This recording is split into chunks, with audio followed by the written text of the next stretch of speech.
Big TV భక్తి సమాచారం WhatsApp ఛానల్లో జాయిన్ అవ్వండి. అన్ని విశేషాలు ఎప్పటికప్పుడు తెలుసుకోండి.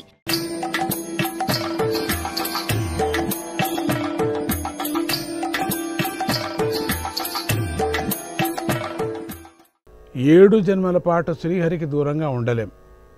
పరమాత్ముని మేము చూడలేక ఉండలేం.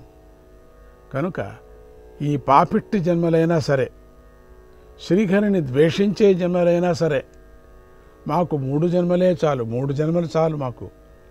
అంత తొందరగా మేము వచ్చేస్తాం ఇక్కడికి. మేము ఇక్కడ వదిలి ఉండలేం. మేము త్వరగా శ్రీహరిని చేరేటట్టు అనుగ్రహించండి అని కోరారు. అలా కోరడం వల్ల వారు మొదటి జన్మలో హిరణ్యాక్ష హిరణ్యకశిపులుగాను, రెండవ జన్మలో రావణ కుంభకర్ణులుగాను, మూడో జన్మలో శిశుపాల దంతభక్తులుగాను జన్మించారు. దీనివల్ల మనకేం తెలుస్తుందంటే, శ్రీహరికి ప్రేమ కానీ ద్వేషం కానీ రెండూ లేవు. జీవులు వారి వారి కర్మశేషాల ప్రకారం నడుచుకుంటూ క్రమక్రమంగా తమని తాము పరిశుద్ధం చేసుకుంటూ పరిపూర్ణంగా పరిశుద్ధి లభించినప్పుడు చక్కెరలో కలిసినట్లుగా, నదులు సముద్రంలో కలిసినట్లుగా పరమాత్మలో లీనమవుతూ ఉంటారు. పరమాత్మ భక్తులకు చేసే సహాయం లేదా అంటే ఉంది. నిర్గుణుడు నిరాకారుడు అయినటువంటి పరమాత్మ తన భక్తులను భిన్న విభిన్న రీతుల్లో పరిశుద్ధి చేసేందుకోసమే అవతారాలు స్వీకరిస్తూ ఉంటాడు. అంటే నామరూపాలు లేని స్వామి నామరూపాలను స్వీకరిస్తాడు. ఎవరి కోసం? భక్తుల కోసం. ఎవరి కోసం? భక్తుల కోసం. ఏ భక్తుల కోసం? ప్రేమించే భక్తుల కోసం, మరి ద్వేషించే భక్తుల కోసము కూడా. ఎందుకు? శ్రీహరి ఎత్తిన నరసింహ అవతారమే చక్కటి ఉదాహరణ. ఈ ఘట్టాన్ని ప్రహ్లాద చరిత్ర అని కూడా అంటారు. ప్రహ్లాదుడు హిరణ్యాక్ష హిరణ్యకశిపులు సోదరులు. ఇద్దరికీ విష్ణు అంటే చెప్పలేనంత వైరం. వీరిలో తమ్ముడైనటువంటి హిరణ్యాక్షుణ్ణి శ్రీహరి వరాహావతారం ధరించి సంహరించాడు. అప్పుడు అన్న అయినటువంటి హిరణ్యకశిపుడు బాధపడుతున్న తల్లిని, తమ్ముని భార్యలను, పిల్లలను ఓదార్చాడు. వారికి జీవులు ఎలా వస్తాయి, ఎలా పోతారు అని చెబుతూ గొప్ప వేదాంత బోధ చేశాడు. భూతానామిక సంవాదక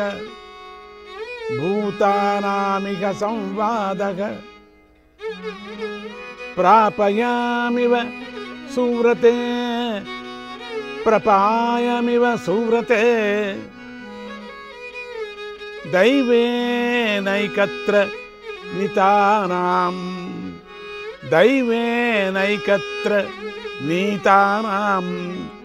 ఉన్నీతానాం స్వకర్మభిః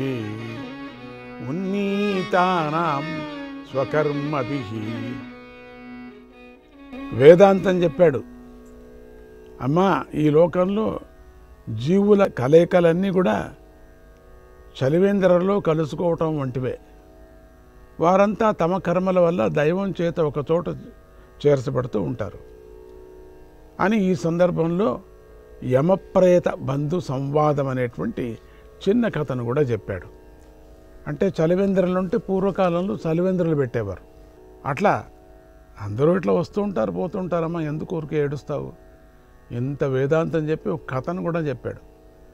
ఆ కథ ఏమిటంటే, పూర్వము సుయజ్ఞుడనే రాజు యుద్ధంలో మరణించగా అతని భార్యలు శవం మీద పడి ఏడుస్తూ ఉన్నారు. అప్పుడు యముడు బాలరూపంలో వచ్చి వారిని మందలిస్తూ తత్వబోధ చేస్తూ చిన్న కథ ఇలా చెప్పాడు. యముడు చెప్పిన కథ. ఒకప్పుడు ఒక పక్షి జంటలో ఆడపక్షి బోయవాడువల్లో పడింది. అది చూసి మగపక్షి అక్కడే ఏడుస్తూ కూర్చుండిపోయింది. అది గమనించిన బోయవాడు దాన్ని బాణంతో కొట్టి చంపాడు. కనుక తాము చావమనుకొని వచ్చేవారి కోసం ఏడవటం తప్పు కదా. చచ్చేటువంటి వాళ్ళు మేము చావము, మేము చాలా పర్మనెంట్గా ఉంటాము అని ఎవరెవరు చచ్చిపోతుంటారు వాళ్ళ కోసం ఏడుస్తూ ఉండేది. దినము చస్తూ ఉంటారు, దినము ఏడుపులేనా, చచ్చేవారి కోసం ఏడవడం తప్పు అని యముడు చెప్పాడు అంటూ హిరణ్యకశిపుడు ఇలా అన్నాడు. కనుక మీరు ఏడవకండి. అసలు ఈ లోకంలో స్వంతవాడెవడు, పరాయవాడెవడు? ఈ తనపర భేదమంతా కేవలం భావన వల్ల కలిగిందే కదా అని అందరినీ ఓదార్చాడు. అదే బుద్ధి కొనవరకు ఉంటే బాగుండు. లేదు, హిరణ్యకశిపుడు ఈ వేదాంత బోధనైతే పెద్ద ఎత్తులో చేశాడు, కానీ తనకు మాత్రం అన్వయించుకోలేదు. తాను మాత్రం శ్రీహరి మీద పగబట్టి బ్రహ్మ గురించి ఘోర తపస్సు చేశాడు. బ్రహ్మ అంటే బోడా శంకరుడిలాగా బ్రహ్మ తథాస్తు అనటం పని అంతే. ఆ సమయానికి హిరణ్యకశిపుడి భార్య గర్భవతిగా ఉంది. ఇంద్రుడికి హిరణ్యకశిపుడు తపస్సులో ఉన్నాడని తెలిసి వెంటనే అతడి రాజ్యం మీదకు దండెత్తి అతడి భార్య లీలావతిని అపహరించి ఎత్తుకుపోయాడు. ఆమె విలపిస్తూ ఉండగా దారిలో నారదముని కనిపించాడు. ఓ ఇంద్ర, ఇది మంచి పని కాదయ్యా, నువ్వు చేయవలసిన పని కాదు అన్నాడు. అది ఇంద్రుడు నువ్వే చేయాలనా? అప్పుడు ఇంద్రుడు, ఓ మునీంద్ర, ఈమె ప్రసవించినాక రాక్షసపుత్రుణ్ణి సంహరించి ఈమెను వదిలేస్తానన్నాడు. అప్పుడు నారద మహర్షి, ఇంద్ర, ఈమె గర్భంలో ఉన్నది మామూలు వాడు కాదయ్యా, రాక్షసుడు కాదు, గొప్ప శ్రీహరి భక్తుడున్నాడు, కనుక ఈమెను వదులు అన్నాడు. ఈ గర్భంలో ఉండేది సామాన్యమైనటువంటిది గర్భం కాదు, ఇది పరమాత్ముడు యొక్క భక్తుడు, శ్రీహరి భక్తుడు. ఇంద్రుడు మహర్షి మాటను పాటించి ఆమె విడిచిపెట్టాడు. సరే, నువ్వు చెప్తున్నావు, వదిలేస్తున్నాను. ఆమె పేరు లీలావతి. నారద మహర్షి ఆమెను తనతో తీసుకువెళ్ళి తన ఆశ్రమంలో ఆశ్రయమిచ్చి రక్షించసాగాడు. ఓంకార బీజ సహితం నమయుత్యుధీర్ణం, ఓంకార బీజ సహితం నమయుత్యుధీర్ణం, నారాయణాయ పదభాసుర, నారాయణాయ పదభాసుర ముజ్వలార్థం ముజ్వలార్ణం, నారాయణాయ పదభాసుర ముజ్వలార్ణం, లీలావతీ జఠర సంస్థిత బాలకాయ, మంత్రం దిదేశ మునిరాట్ చ గతాగతజ్ఞః, మంత్రం దిదేశ మునిరాట్ చ గతాగతజ్ఞః. మొదట ఓంకారము, తర్వాత నమః, ఓం నమః, తర్వాత నారాయణాయ, ఓం నమః నారాయణాయ అనే పదం గల పవిత్రాక్షరాల గల మంత్రాన్ని భూత భవిష్యత్తులు తెలిసిన నారద మహర్షి లీలావతీదేవి గర్భంలో ఉన్న శిశువుకు ఉపదేశించాడు. ఓం నమో నారాయణాయ ఒకటి, ఓం నమో నారాయణ. అప్పుడే ఆ మహర్షి గర్భస్థ శిశువుకు సకల ధర్మాలను ఉపదేశించాడు. ఈ జగత్తుకు హరియే ఆత్మ, ఆతడే పరమాత్మ, అతన్ని దర్శించు, ఆయన నామం నిత్య స్మరించు, ఆయన రూపం హృదయంలో ధరించు, ఆయన కథలు విను, ఆయన గుణాలను భావన చేయి. శ్రవణము, కీర్తనము, స్మరణము, పాదసేవ, నమస్కారము, అర్చనము, దాస్యము, స్నేహము, ఆత్మనివేదనం అని 9 రకాలు. అది ఆయన యందు పరమ ప్రేమ.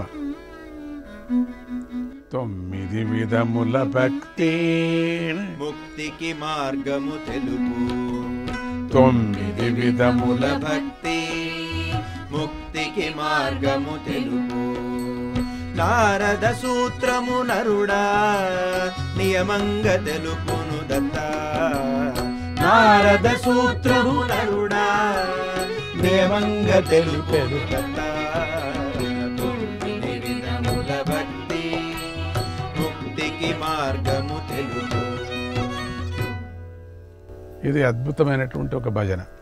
ఆత్మనివేదనము అని 9 భక్తి 9 రకాలు. అది ఆయన యందలి పరమ ప్రేమ. ఆ భక్తిని వరించు. నేను నాది అనే తప్పుడు పట్టుదలను వదులు. పతనం కలిగించే గ్రహాన్ని, కుటుంబ ప్రీతిని దూరంగా వదులు. విష్ణువును భజించు వత్స. వీడు పరాయివాడని, వీడు స్వంతవాడని బుద్ధిభేదాన్ని ఎవరు కలిగిస్తున్నారో ఆమెయే మాయ. ఆమె ఎవరి ఆధీనంలో ఉందో ఆ విష్ణువును భజించును. ఆయనలోనే దృశ్యమంతా ఉందని భజించు. అన్నింటిలోనూ ఆయనే ఉన్నాడని భజించు. మనస్సుతో సోహమని భజించు. సచ్చిదానందుణ్ణి నేనే అని భజించు. ఇలా మహర్షి గర్భస్థ శిశువుకు బోధించాడు.